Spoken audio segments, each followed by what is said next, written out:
Sometime later God tested Abraham. He said to him, "Abraham." "Here I am," he replied. Then God said, "Take your son, your only son, whom you love, Isaac, and go to the region of Moriah. Sacrifice him there as a burnt offering on a mountain I will show you." Early the next morning Abraham got up and loaded his donkey. He took with him 2 of his servants and his son Isaac.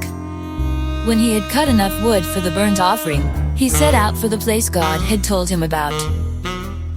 On the 3rd day Abraham looked up and saw the place in the distance. He said to his servants, "Stay here with the donkey while I and the boy go over there. We will worship and then we will come back to you." Abraham took the wood for the burnt offering and placed it on his son Isaac, and he himself carried the fire and the knife.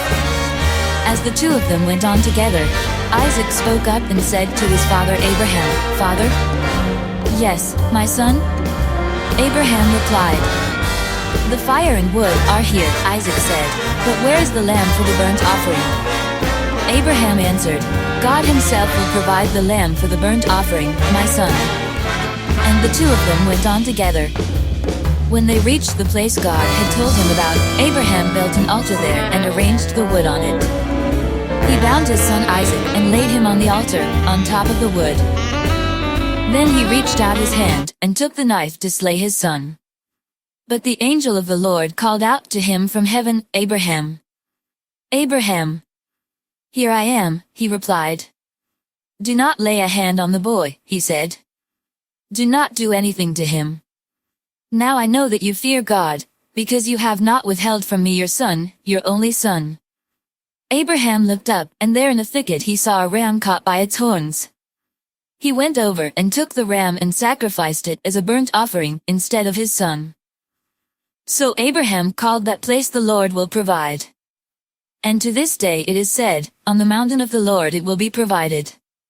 The angel of the Lord called to Abraham from heaven a second time and said, "I swear by myself, declares the Lord, that because you have done this and have not withheld your son, your only son, I will surely bless you and make your descendants as numerous as the stars in the sky and as the sand on the seashore. Your descendants will take possession of the cities of their enemies, and through your offspring all nations on earth will be blessed, because you have obeyed me." Then Abraham returned to his servants, and they set off together for Beersheba. And Abraham stayed in Beersheba. Some time later Abraham was told, "Milcah is also a mother. She has borne sons to your brother Nahor, Uzi the firstborn, Buz his brother, Kemuel, the father of Aram, Kest, Hazo, Pildash, Jidlaph and Bethuel." Bethuel became the father of Rebekah. Milcah bore these 8 sons to Abraham's brother Nahor. His concubine, whose name was Reumah, also had sons, Tebah, Gaham, Tahash and Makkah.